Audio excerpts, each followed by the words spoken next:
ओम शांति। कल वाणी चल रही थी 9/5/66 की, पहले पेज के मध्य में बात चल रही थी। जब तुम बच्चे तमो प्रधान जास्ती बने तो दुख बहुत होता है, और जितना जितना तमो प्रधान बनते जाएंगे उतना दुख रूपी दुनिया बढ़ती जाएगी।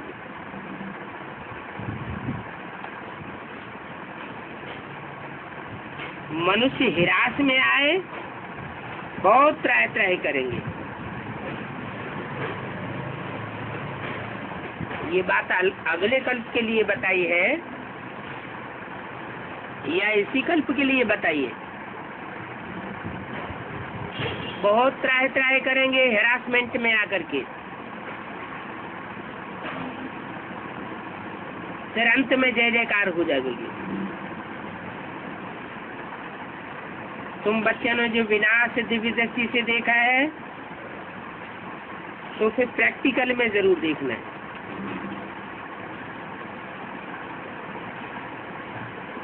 यज्ञ के आदि में साक्षात्कार और स्वप्न में विनाश की लीला देखी थी,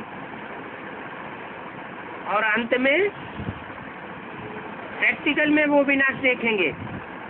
माना झूठी चीज का साक्षात्कार नहीं होता, जो भी साक्षात्कार होते हैं वो सच्चे होते हैं। स्थापना की तारीख का साक्षात्कार तो हो नहीं सकता, वो तो चलती रहती है।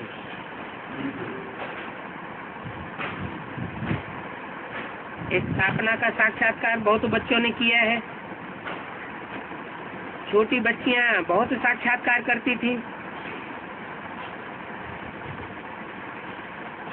ज्ञान तो कुछ भी नहीं था। पुरानी दुनिया का विनाश भी जरूर होना है। तुम बच्चे जानते हो, बाप ही आकर स्वर्ग का वर्षा देते हैं।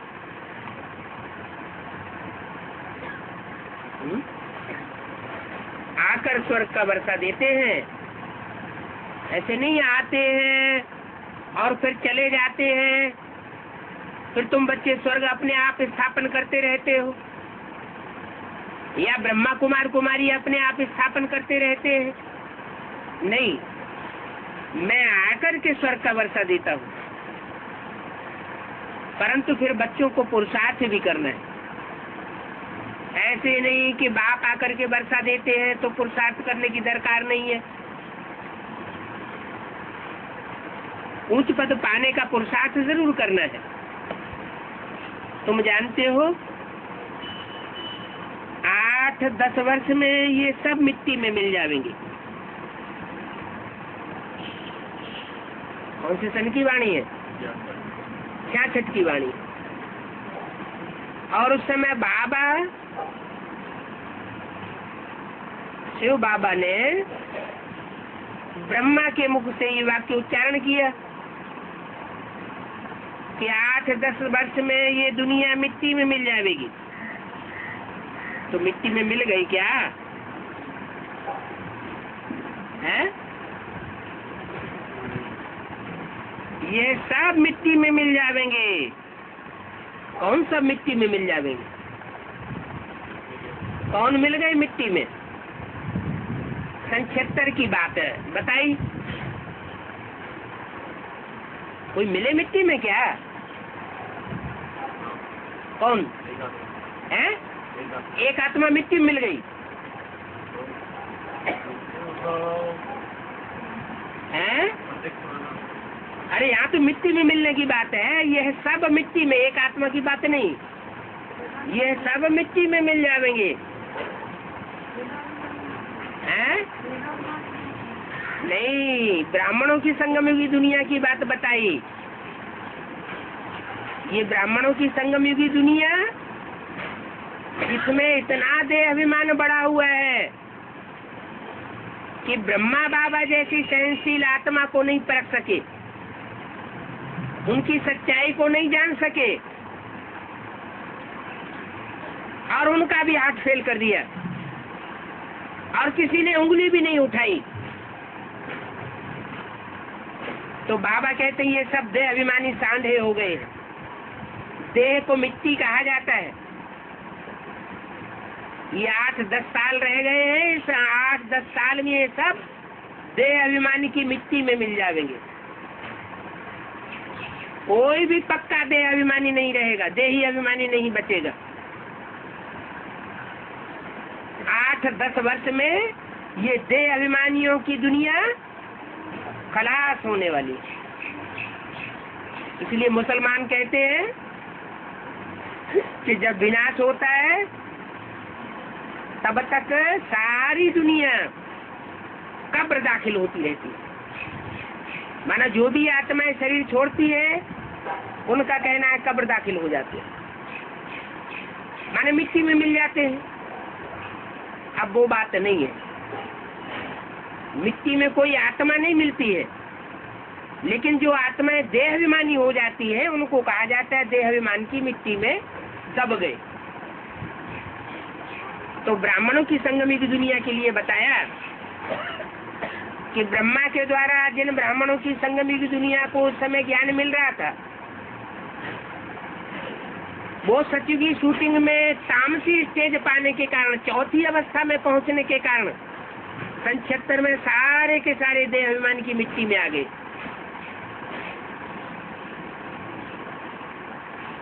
अभी भीड़ पड़ी है, कर्जदारों की कर्जा बहुत भारी है, डरते भी हैं, समझते हैं कितना हमने पैसा दिया, सारा पैसा लड़ाई में ही खर्च कर दिया।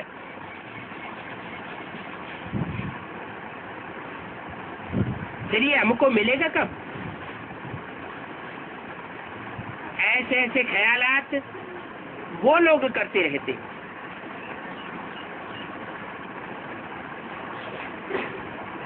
तुम बच्चों को बाप बैठ ये सब बातें समझाते हैं क्या कि अभी न कर्जा लेना है और न कर्जा देना है। कर्ज मर्ज कहा जाता है।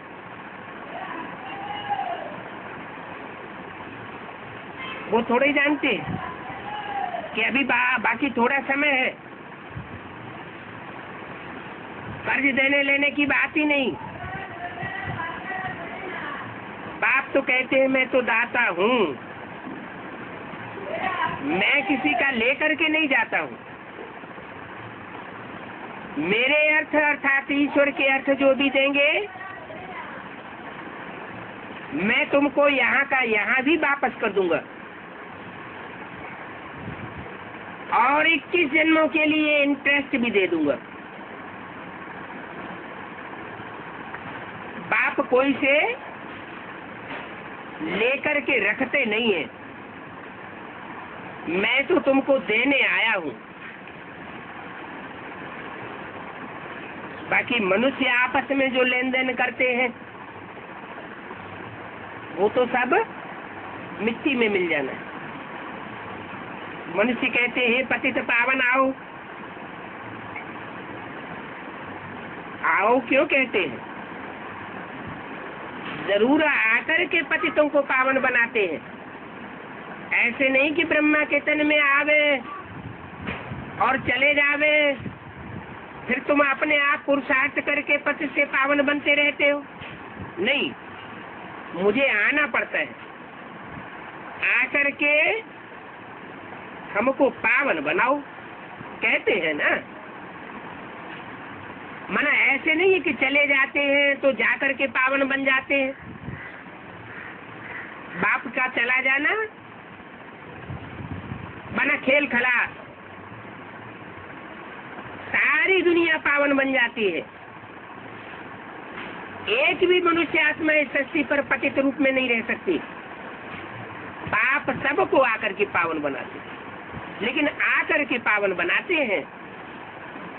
ऐसे नहीं कि मेरी अनुपस्थिति में तुम पावन बन जाते। बाप कहते हैं तुम बच्चे कितने बेसमझ बन पड़े हो। क्या देहाभिमानी की मिट्टी में मिल जाएंगे का मतलब क्या हुआ? बेसमझ हुए या समझदार हुए?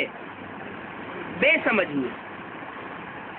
सारी ब्राह्मणों की दुनिया ने ये समझ लिया कि ब्रह्मा के तन में बाप आया और चला गया। अब हम अपना पुरुषार्थ जितना इतना करते रहेंगे उतने हम पावन बनते रहेंगे। बाप कहते हैं तुम सब कितने बेसमझ बन गए, पहले तुम कितने समझदार थे।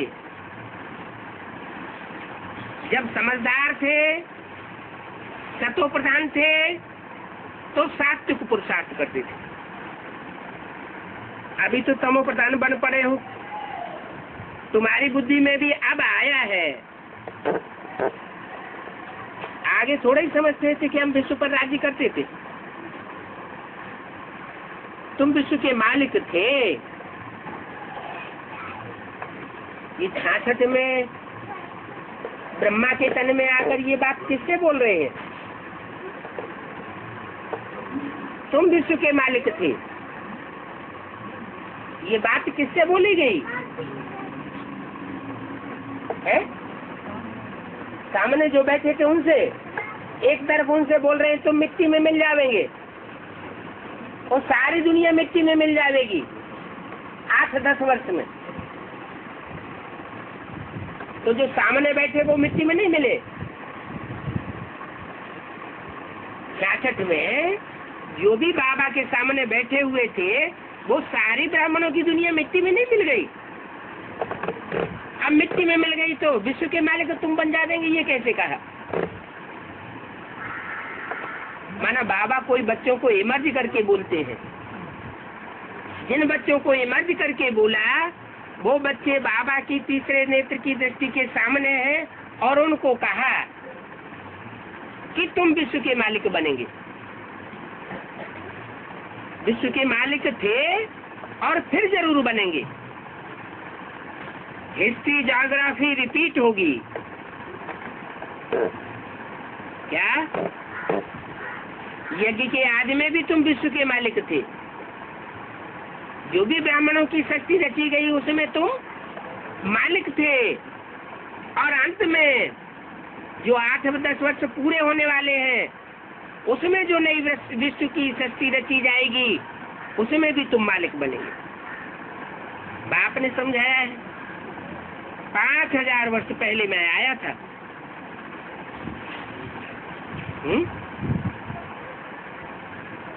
ऐसे क्यों कहते बाप ने समझाया? माँ ने समझाया ऐसे क्यों नहीं कहते?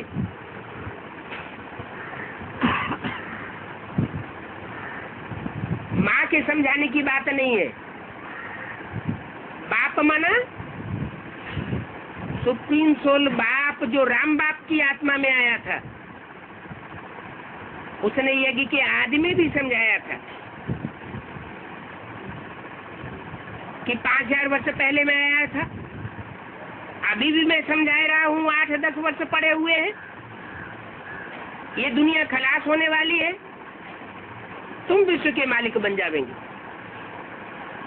माना ये शूटिंग पीरियड में जो सतयुगी सतो प्रधान शूटिंग से लेकर के तमो प्रधान शूटिंग सन 76 तक होने वाली है वो 5000 वर्ष की जैसे आवृत्ति होने वाली। जो नई विश्व बननी है उसमें तुम मालिक बनेंगे। हिस्ट्री ज्योग्राफी इस तरह रिपीट होती रहती है। तुमको स्वर्ग का मालिक बनाया था, फिर तुम 84 जन्मों की सीढ़ी उतरते हो। तुम उतरते हो और धर्म में जो कन्वर्ट होने वाली आत्माएं हैं उनको तो 84 जन्म मिलते ही नहीं। ये विस्तार और कोई भी शास्त्रों में नहीं है।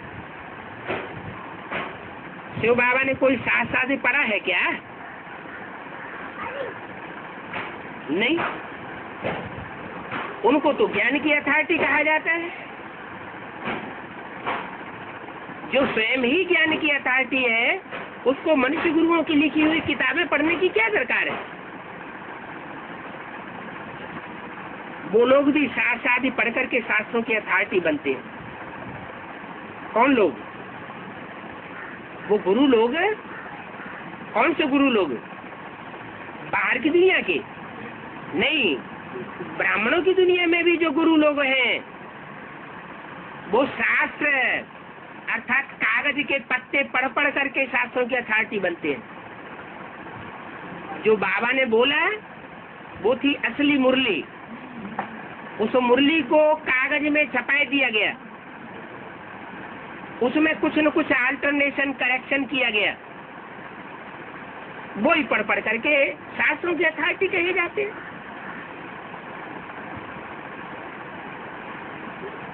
उनको ज्ञान की अथॉरिटी नहीं कहा जा सकता। वो लोग समझ लेते हैं कि वो ज्ञान की अथॉरिटी है। वो भी गाते हैं पतित पावन आओ, गंगा स्नान करने के लिए भी जाते हैं, फिर गच्छे मारते रहते हैं कि पाप आत्माएं स्नान करके नदियों के पानी को पतित बनाई देती है, और हम उन नदियों में पांव डालते हैं तो नदियां पावन बन जाती हैं।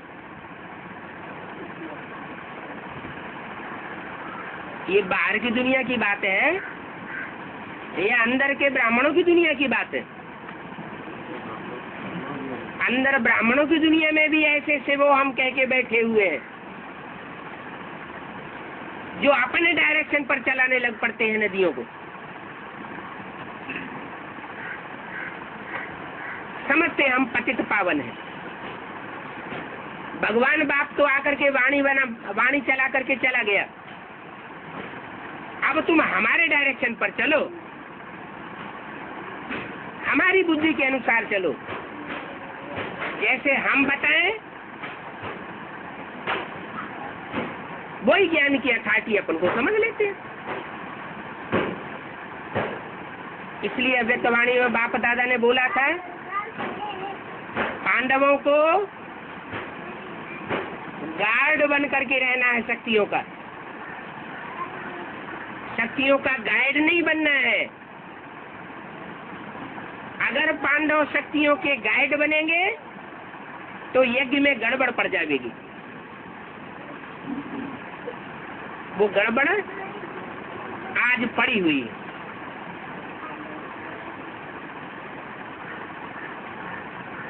तो वो सन्यासी कहते हैं, वो शास्त्रवादी से वो हम कहने वाले कहते हैं कि हम चरण डाल करके गंगा को पावन बनाए देते हैं। कौन से चरण? बुद्ध रूपी पांव। हम अपनी बुद्ध रूपी पांव से जो दखलंदाजी करते हैं उससे वो पावन बन जाती है। कितना झूठ बोलते हैं। उनकी बुद्धि के अनुसार चलने से तो और ही पतित बनेंगे या पावन बनेंगे।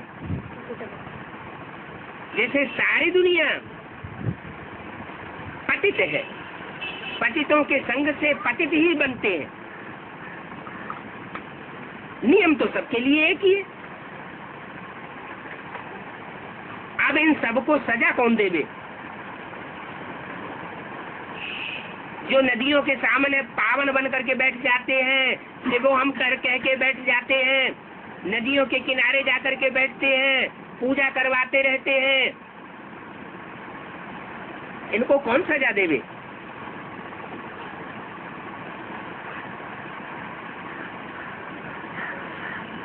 सजा तो देनी पड़े। उन्होंने तो गृहस्थी मार्ग छोड़ दिया है, छोड़ दिया है मैंने। उनकी गृहस्थी नहीं है क्या? ब्राह्मणों की संगमी की दुनिया में जो सन्यासी है उनकी गृहस्थी नहीं है क्या?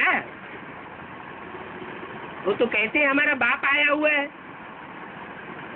हम माँ बाप के बच्चे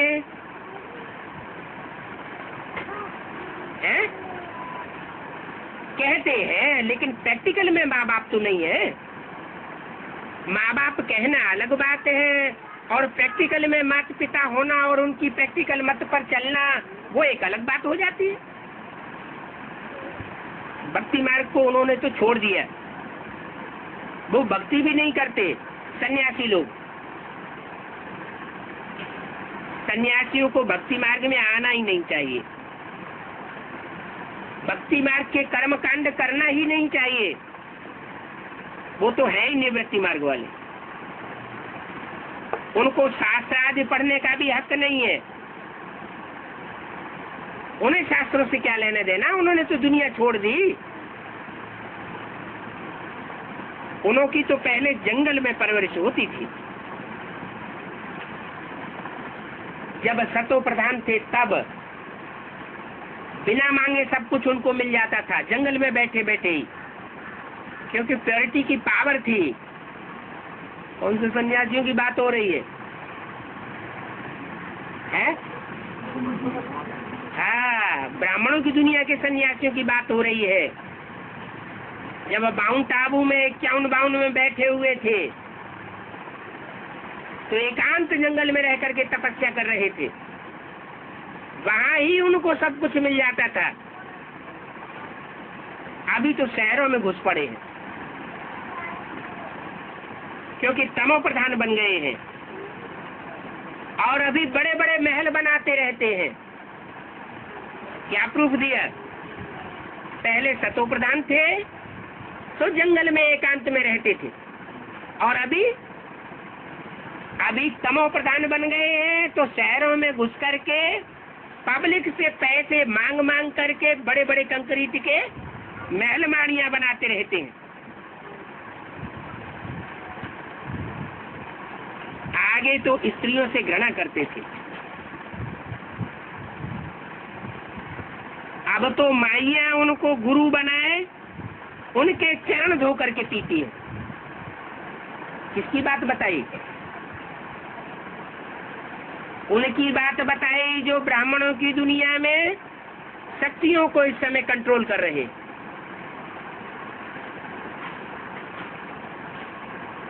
पुरुषों की बात बताई या स्त्रियों की बात बताई? जरूर कोई पुरुष वर्ग में से है। जो न समझने वाली माताएं हैं वो उन पुरुष गुरुओं की पूजा करती रहती है, चरण धो करके पीती है। कितना अंधेर है। बाप कहते हैं अब उनको सजा देने का टाइम आ गया।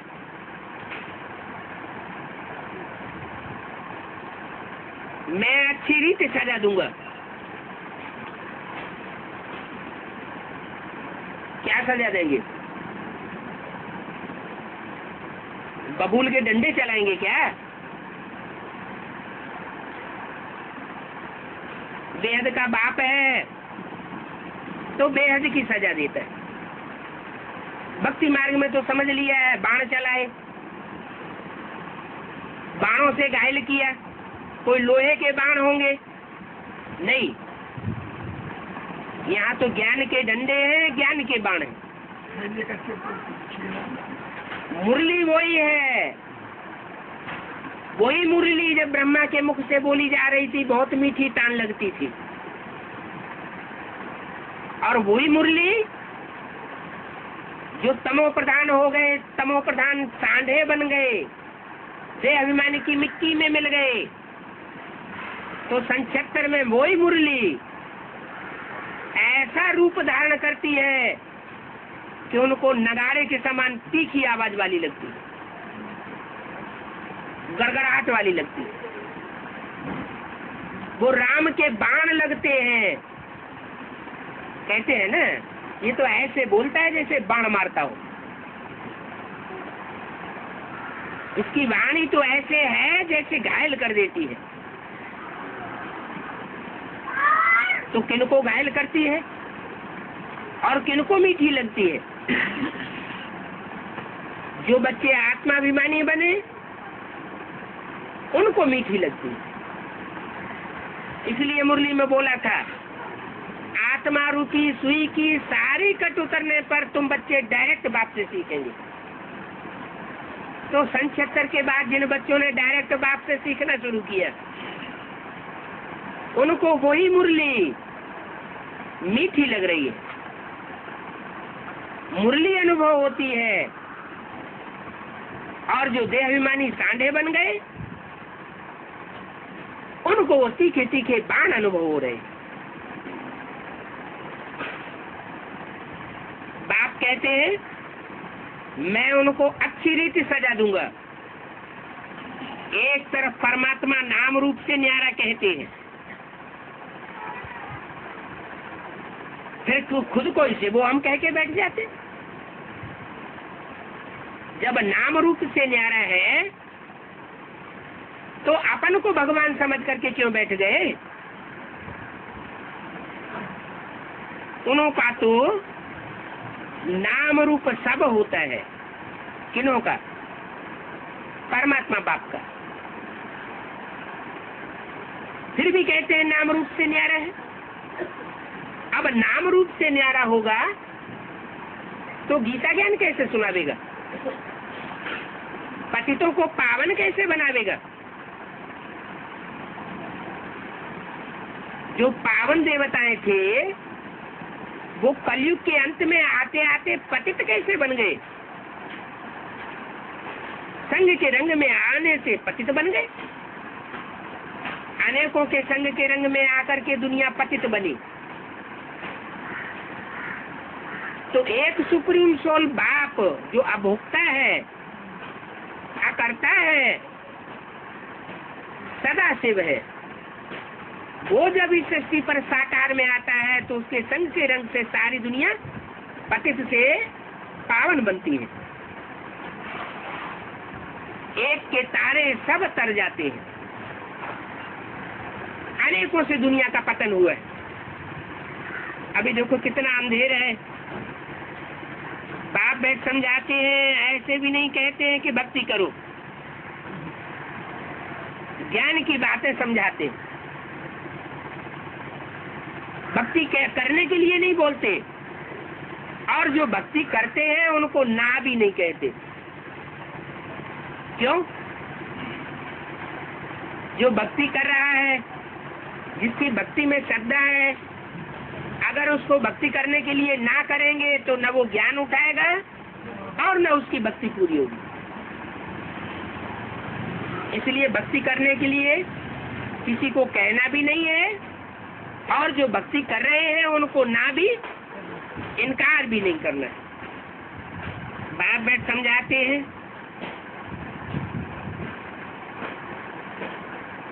कि किसी में भक्ति भी न हो और ज्ञान भी न हो तो बेचारे दोनों जहान से चले जाएंगे।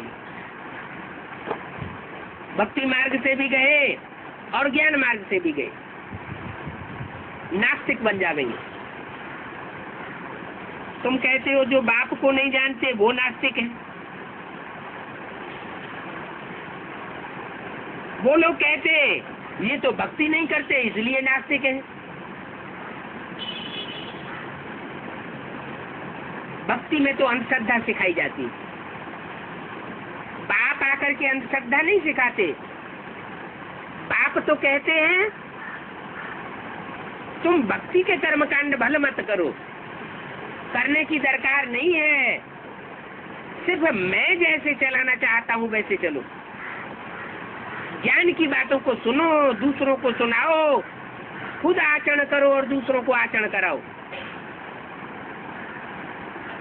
जो बाप को नहीं जानते हैं, बाप की रचना को नहीं जानते हैं, वो नास्तिक है। नित्य संबंधी बिरादरी वाले सब कहेंगे ये तो नास्तिक बन गए हैं, क्योंकि भक्ति के कर्मकांड आदि नहीं करते, न ये शास्त्रों को मानते हैं, न ये किसी गुरु को मानते हैं। ऐसे ऐसे कहते रहते हैं। उनको ये पता ही नहीं है कि वास्तव में इस सृष्टि का सदगति दाता कौन है। इस सारी सृष्टि की सदगति करने वाला सिर्फ एक है। वो एक निराकार जरूर कहा जाता है, इसका मतलब ये नहीं है कि उसका कोई नाम रूप का काल आदि नहीं है, वो जरूर इस सृष्टि पर आता है। और जहां से प्रत्यक्षता रूपी जन्म लेता है वो धरणी बहुत प्रसिद्ध है। उत्तर भारत में भगवान की जन्मभूमि मानी जाती है, वो यादगार बनी हुई है। ऐसे नहीं कि मथुरा में जन्म लिया, सिर्फ यादगार कायम है। ऐसे नहीं है अयोध्या में जन्म लिया, ये तो यादगारें बनाई हुई। ईश्वर जो सभी आत्माओं का बाप है, वो कोई गर्भ से जन्म नहीं लेता। स्थूल गर्भ से अगर जन्म लेता हो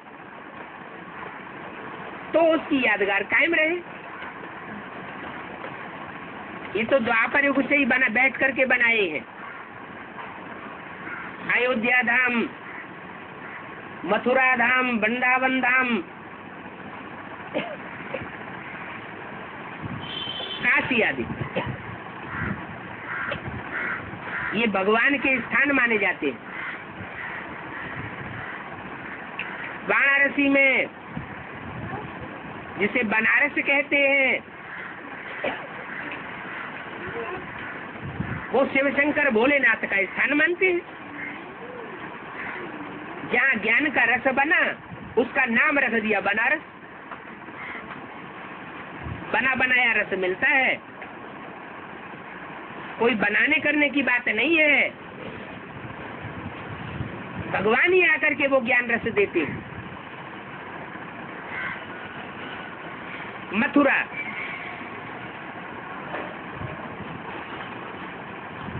मथ, मथने को कहते हैं मथ।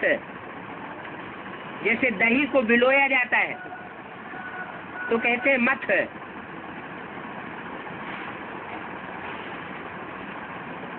तो ये देहवान को बुलोने की बात है। ये देहवान जब बिलोया जाता है तो मक्खन अलग हो जाता है। बुद्धि जो है वो स्वतः ही चलने लग पड़ती है। ये संग के रंग का रहस्य है। श्रेष्ठ का संग करेंगे तो श्रेष्ठ स्थिति बनेगी। कोई भ्रष्ट मनुष्य आत्मा का संग करेंगे तो भ्रष्ट स्थिति बनेगी। इस सृष्टि पर परमात्मा बाप आकर के ऊंच से ऊंच पाठ बजाता है। जिस मनुष्य तन में प्रवेश करता है मुकर्रर रूप से, वो हीरो पाठधारी कहा जाता है। अब हीरो पाठधारी की जो संपर्क संसर्ग में आवेंगे, संबंध में आवेंगे, वो तो जरूर ऊंचा आत्माएं ठहरी, क्योंकि संग का रंग लगता है। संग तारे कुसंग बुरे कहा जाता है। जैसे अन्न दोष काम करता है, ऐसे ही संग दोष भी काम करता है। तो बाप कहते हैं मैं तुमको पावन बनाता हूं। सारी दुनिया के संग के रंग से तुम पतित बनते हो, इसलिए मैं आकर के कहता हूं सिर्फ मेरे को याद करो और कोई के साथ बुद्धि का योग न लगाओ। उनको तो ये पता नहीं है कि बाप ही आकर के पति से पावन बनाते हैं। दुनिया में तो उल्टा ही धंधा लगा पड़ा है। कलयुग अंत में बाप भी बच्ची को पतित बनाए देते हैं। गुरु भी अपने चेलों को पतित बनाते हैं, टीचर नहीं बनाते। वो तो पढ़ाते हैं। ये बाप भी कहते हैं मैं तुम्हारा टीचर हूं, मैं तो तुमको पढ़ाई पढ़ाता हूं, समझाता हूं। कौन सी पढ़ाई पढ़ाता है? कौन सी बात का टीचर है? जो गीता सुनाई, जो ब्रह्मा के मुख से गीत गाया, उस गीता अर्थात उस कविता का ही अर्थ बैठ करके मैं तुमको समझाता हूँ। टीचर का काम होता है जो भी टेक्स्ट बुक होती है उस टेक्स्ट बुक को समझाना, क्लैरिफिकेशन देना, हिज्जे हिज्जे करके समझाना। तो वो टीचर का कार्य मैं करता हूँ। मैं तुम्हारा बाप भी हूँ, टीचर भी हूँ और अंत में सदगुरु भी बनता हूँ, सदगति करता हूँ। काहे की सदगति पहले होती है? शरीर की सदगति पहले होती है या मन बुद्धि रूपी आत्मा की सदगति होती है? पहले मन बुद्धि रूपी आत्मा निर्मल बनती है।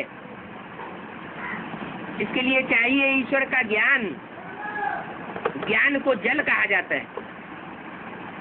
जैसे स्थूल जल से स्थूल कपड़े धोए जाते हैं, मैल माटी साफ कर देता है, ऐसे ये ज्ञान जल है आत्मा के लिए। ये शुद्ध ज्ञान जल चाहिए। इसमें मनुष्य मत की मिक्सैरिटी नहीं होनी चाहिए। मुरलियां हैं, भगवान के मुख से बजाई गई मुरली है। अगर उसमें किसी प्रकार की मिक्सैरिटी हो गई, उसमें कुछ मनमत मिक्स कर दी या वाणी की कटिंग कर दी, तो वो मुरली घातक भी हो सकती है, उल्टा असर दिखाई सकती है, क्योंकि मिक्सैरिटी हो गई। जैसे दूध का भरा हुआ घड़ा है और उसमें 2-4 बूंद सर्प का विष डाल दिया जाए तो सारा ही क्या हो जाएगा? विष हो जाएगा। तो बाप भी कहते हैं एक से ज्ञान सुनना चाहिए। अनेकों से सुनेंगे तो बेविचारी ज्ञान हो जाएगा। जब ज्ञान ही बेविचारी हो जाएगा तो सुनने वाले भी बेविचारी बनेंगे। अनेक मत से बनता है रावण राज्य, इसलिए रावण को 10 सिर दिखाते हैं। और एक मत से बनता है राम राज्य, इसलिए राम को एक सर दिखाते हैं। अनेक मनुष्य गुरुओं की मत से दुर्गति और एक सदगुरु निराकार की स्टेज में रहने वाले सदगुरु से सदगति। इसलिए घर घर में ये स्लोगन टंगा हुआ होना चाहिए। क्या? श्रीमत से सदगति और मनुष्य मत से दुर्गति।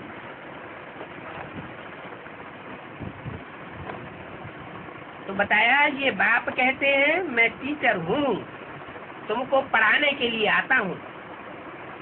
ऐसे नहीं हम पर कृपा कर दो। स्कूल में कोई टीचर से कहता है,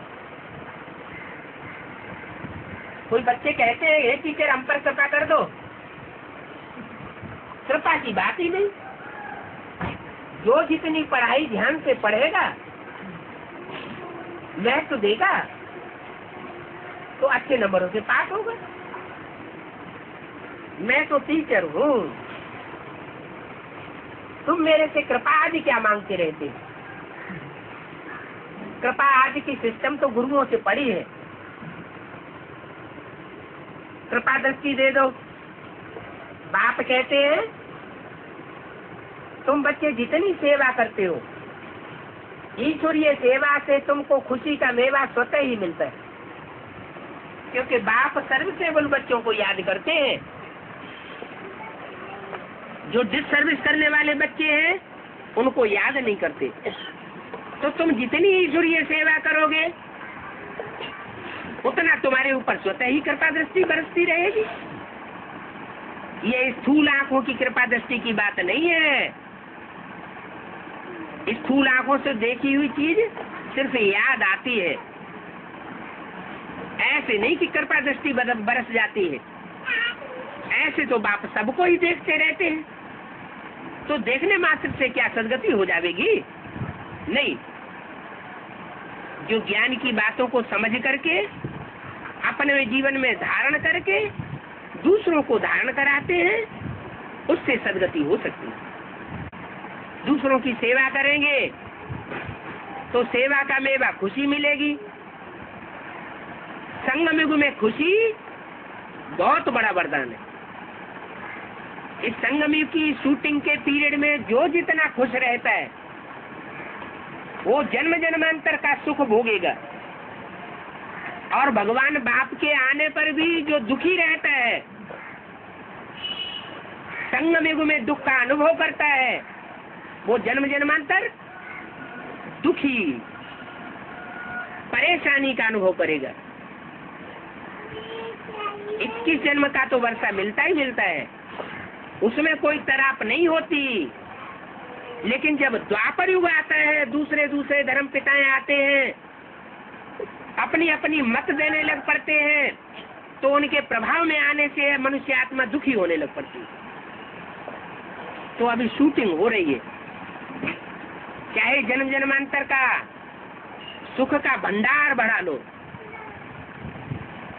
और चाहे दुख का भंडार बढ़ा लो। 3 धाम है, सुखधाम, शांति धाम और दुख धाम। कोई आत्माएं जन्म जन्मांतर शांति धाम का अनुभव करने वाली बनती है, कोई आत्माएं जन्म जन्मांतर सुख धाम का अनुभव करने वाली बनती है, और कोई आत्माएं ऐसी भी ब्राह्मणों की संगम की दुनिया में है जो दुख धाम का अनुभव करती है। जो दुख धाम का अनुभव करती है वो जरूर उनकी नजरों के सामने कौन रहता होगा?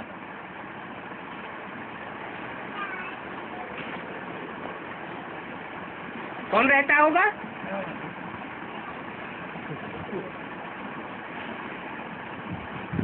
दुख देने वाले का संग किया होगा ना। जो कमजोर होता है वो दुखी होता है, और जो पावरफुल होता है वो सुखी रहता है। कमजोर कैसे बनता है? कोई भी आत्मा की कमजोरी का कारण क्या होता है? कमजोरी का कारण है अनेकों का संग का रंग। एक को याद करने से पावरफुल बनती है आत्मा। जो एक ऊंचे से ऊंचा है, उस एक ऊंचे से ऊंचे को अगर पहचान लिया तो पावर का पारावार नहीं रहेगा। और अनेकों का संग करने से व्यभिचार बढ़ता है। व्यभिचार बढ़ने से कमजोरी आती है, और जहाँ कमजोरी होगी वहाँ दुख अनुभव होगा। 3 मूर्तियों में से एक मूर्ति की पूजा क्यों नहीं होती? मंदिर क्यों नहीं बनते?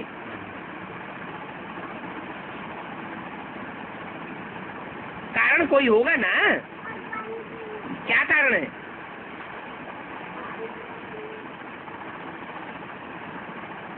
उनका नाम ही है ब्रह्मा। ब्रह्मा ने बड़ी और माँ, बड़ी से बड़ी माँ। क्या गलती कर देती है माँ?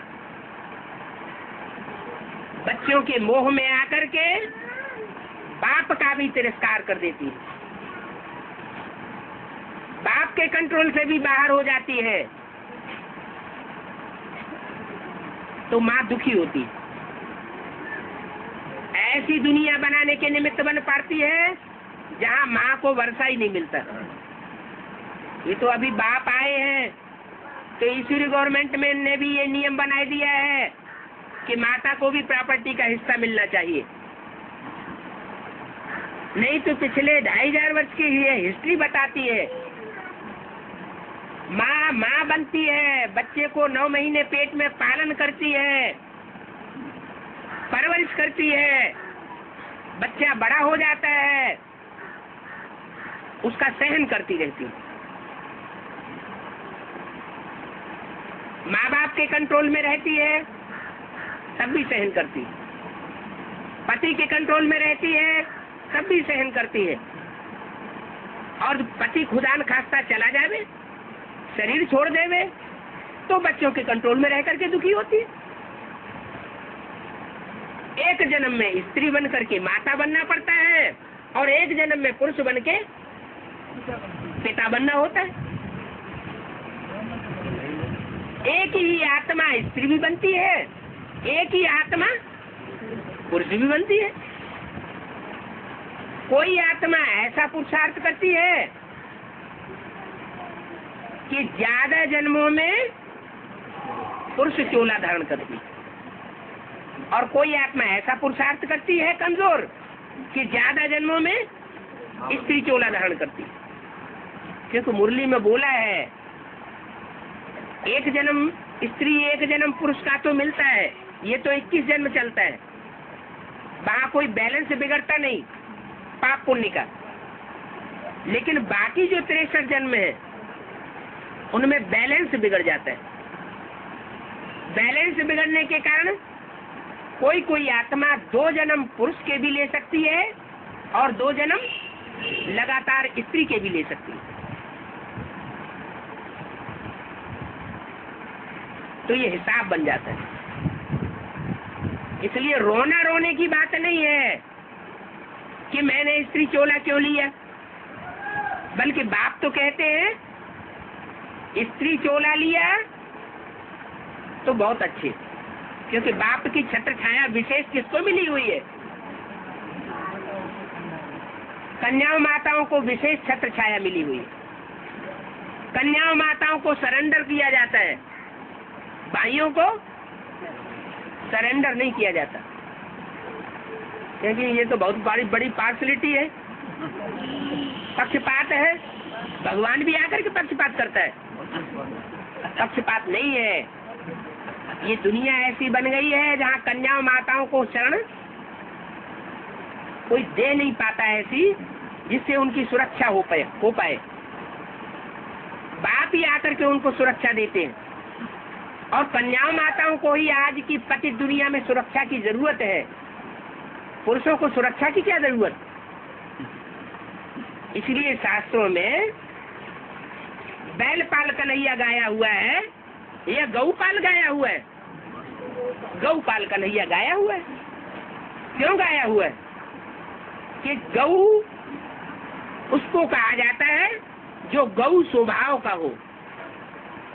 स्वभाव संस्कार ही भारत की कन्याओं माताओं का ऐसा है, उनको सारा जीवन जिस खूंटे से बांध दिया जाता है, सारा जीवन उस खूंटे से चुपचाप बंद करके अपना जीवन बिताती है।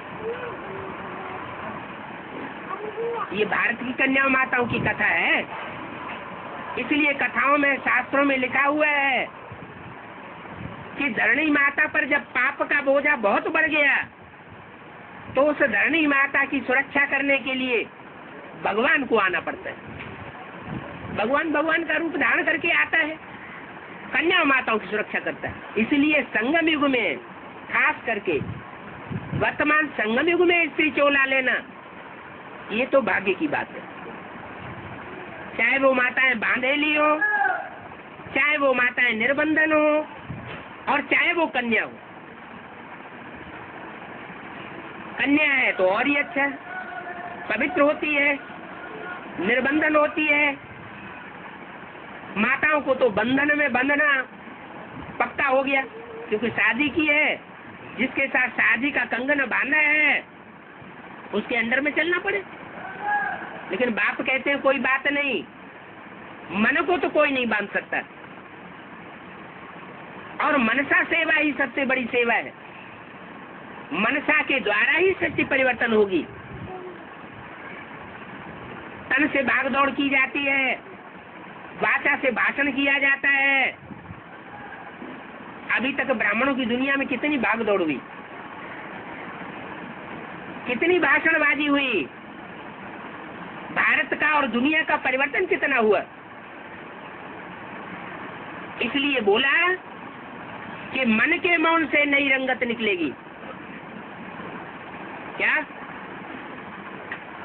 जब हर तरीके से थक जावेंगे, तन से भी थकान हो जाएगी, वाचा से भी थकान हो जाएगी, तो एक मन ही आसरा रह जाता है। और मन जब एक को पकड़ लेता है, एक की पावर को पहचान लेता है तो उस याद में मस्त हो जाता है। और वो याद अव्यभिचारी याद होनी चाहिए जो कमाल करके दिखा देगी। जो बहुत दुखी होता है वो बहुत याद करता है। कहते भी ये दुख में सुमिरन सब करे, सुख में करे न कोई। जो पावरफुल होता है उसको किसी का आधार लेने की दरकार नहीं। और जो कलयुग के अंत में आकर के अबला कहा जाता है, कन्याएं माता ही अबला कही जाती है, तो उनको भगवान आकर के शेल्टर देता है, शरण देता है। गोवर्धन पहाड़ गाया हुआ है, शास्त्रों में जो भी नाम है काम के आधार पर है। गौ माना कन्याएं माता है। उन्होंने तो जानवर गौओं को समझ लिया है कि भगवान ने आकर के जानवर गौओं को चराया। नहीं, ये भारत की कन्याएं माताएं ही गऊ के मुआफिक है। उन कन्याओं माताओं को इकट्ठा करके एक पहाड़ जैसा बना लिया। पापों का पहाड़ उनके सर पर चढ़ा हुआ है। जन्म जन्मांतर की दुखी माताएं, कन्याएं, उनको आकर के भगवान संगठित करता है। और जब वो संगठित हो जाती है तब वो शिव शक्तियां कही जाती है। शिव शक्तियों की मन की आवाज सारी दुनिया को परिवर्तन करती है। सारी दुनिया को ही नहीं, ये जो प्रकृति के 5 तत्व हैं जो ज्ञान नहीं सुन सकते, उन 5 तत्वों की बुद्धि में ज्ञान नहीं बैठता है, वो भी परिवर्तित हो जाते। जो ज्ञान सुनता है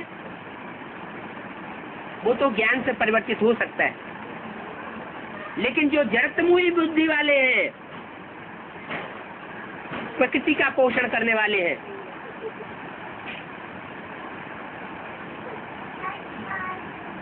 वो कैसे परिवर्तित होंगे? उनके परिवर्तन के लिए मनसा की पावर चाहिए, वाइब्रेशन चाहिए। वो वाइब्रेशन कन्याएं माताएं संगठित होकर के दे सकती है। पुरुष तो अपने चोले से तंग है, उनको तो टाइटल दे दिया पुरुष सारे ही दुर्योधन दुशासन। एकांत पाए करके अपनी करनी से चूकते नहीं है। कन्याएं माताएं चाहें तो स्वर्ग की गेट खोल सकती है, सुखधाम का गेट खोल सकती है और खोलेंगी। इसलिए माता गुरु गाया जाता है। मुरली में भी बोला है, माता गुरु बिगर उद्धार हो न सके। सबसे बड़ी माता है प्रकृति माता। पुरुष और प्रकृति का ही सारा खेल है। जो पुरुषों में परम पुरुष है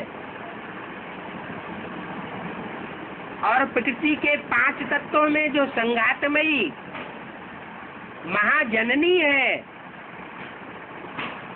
वही कलयुग के अंत में आकर के कल्यूट हो जाती है, जिसका नाम रखा गया है ज्ञान में गीता। गीता माता पूरी खंडित की हुई है। उसको दूसरे शब्दों में कहा गया है रावण की जेल में है। तो राम का घर कैसे बनेगा? गीता कहो, गीता माता कहो, बात तो एक ही है। वही रावण की जेल में है। तो अयोध्या में वो राम जन्मभूमि में राम का मंदिर बनाना चाहते हैं। मंदिर कहो, घर कहो, घर घर की धरित्री बनाएगी या आज की तमो प्रधान दुनिया के मनुष्य बनाएंगे? घर बनाने वाला कौन होता है? बिगाड़ने वाला कौन होता है? घर की धरणी के लिए कहते हैं घर की धरणी अच्छी हो तो घर स्वर्ग बन जाए, और घर की धरणी अगर बिगड़ी हुई हो तो घर नरक बन जाए। ये सारी सृष्टि हमारा कुटुंब है। कुटुंब नरक भी बनता है। जब वो महाकाली का रूप धारण करती है तो खून खराबा सारी सृष्टि पर हो जाता है। जितने भी आसुरी संस्कार हैं वो सब मिट जाते हैं, शेष धातुएं बची रहती हैं। उनको कहा जाता है सूर्यवंशी, पावन आत्माएं, जो नई सृष्टि में नया जन्म लेकर के विश्व का संचालन करती। अभी वो दुनिया आने वाली। बाप कहते हैं अभी इस अंतिम जन्म में ऐसा पुरुषार्थ करना है जिससे कोई ऐसा संग का रंग न लगे जो हम फिर से पीछे की ओर चले जाएं। हम उल्टी सीढ़ी चढ़ के ऊपर चढ़ रहे हैं। कलयुग से सतयुग में जाना है तो हमारे वाइब्रेशन ऊंचे उठने चाहिए। घड़ी घड़ी मन को चेक करना है, दृष्टि को चेक करना है कि हमारी दृष्टि और वृत्ति पतित बन रही है या पावन बन रही है। हमारे स्वप्न सात्विक स्वप्न है या तामसी बन रहे हैं। ऐसे तो स्वप्न आना ही नहीं चाहिए, क्योंकि समय की वैल्यू का अगर पता है तो 4-5 घंटे की सॉलिड नींद होनी चाहिए, स्वप्न होना ही नहीं चाहिए। व्यर्थ संकल्प आते हैं तो व्यर्थ स्वप्न भी आते हैं। समर्थ संकल्प आवेंगे तो स्वप्न भी अच्छे अच्छे आवेंगे, और निराकारी स्टेज बनेगी तो निर्विकारी आत्मा निरहंकारी पने का अनुभव भी करेगी और दूसरों को भी कराएगी। फिर स्वप्न आना बंद हो जाएगा। ओम शांति।